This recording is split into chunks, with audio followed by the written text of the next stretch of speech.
السلام علیکم، کیسے ہیں آپ لوگ؟ آج ہم ہائی کورٹ لاہور کے ایک ڈسیزن کے اوپر بات کریں گے جو کہ اس حوالے سے ہے کہ پولیس افسران کسی بھی شخص کو ایک ہی مقدمے میں دوبارہ گرفتار نہیں کر سکتے جبکہ اس کی ضمانت ہو چکی ہو۔ وہ کچھ یوں ایک مقدمے میں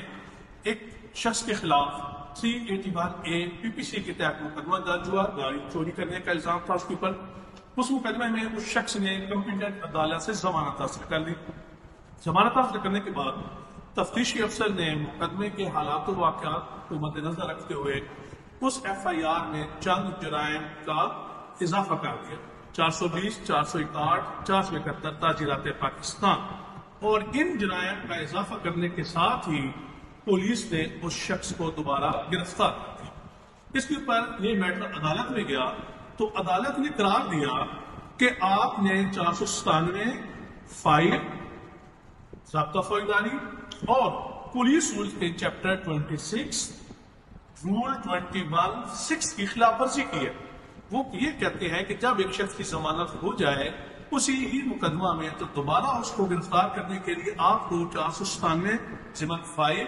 اور پولیس رول کے چیپٹر 26 رول 21(6) کے تحت کمپیٹنٹ عدالت میں اپلیکیشن دینی ہوتی ہے اور اس شخص کی ضمانت کینسل کروانی ہوتی ہے۔ ضمانت کینسل کروانے کے بعد اس کا وارنٹ حاصل کر کے آپ اس شخص کو دوبارہ گرفتار کر سکتے ہیں۔ اس سلسلے میں ایک بات یہ یاد ہے کہ پولیس کو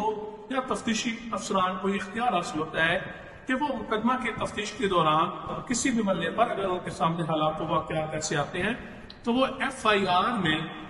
دفعات کا اضافہ یا کمی بیشی کر سکتے ہیں، لیکن اس شخص کو گرفتار کرنے کے لیے انہیں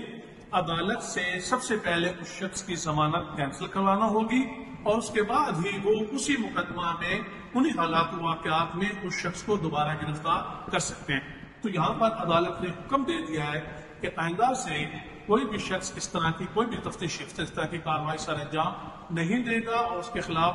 جس افسران نے یہ کام کیا ان کے خلاف بھی قانونی کارروائی کا آغاز کر دیا گیا۔ آئندہ سے کسی مقدمہ میں جب ایک شخص کو ضمانت پر ہو اور اسی مقدمہ میں نئی دفعات کا اضافہ کیا جائے تو اس شخص کو اگر گرفتاری تھوڑی ہو اس کو گرفتار کرنے کے لیے آپ کو عدالت سے پہلے اس کی ضمانت کینسل کروانا ہوگی اور اس کے بعد ہی اگر اس کی ضمانت کینسل ہوتی ہے تو اس کے بعد ہی عدالت اس کو سننے کے بعد ہی آپ کو اس کو گرفتاری کا اختیار دے گی۔ شکریہ۔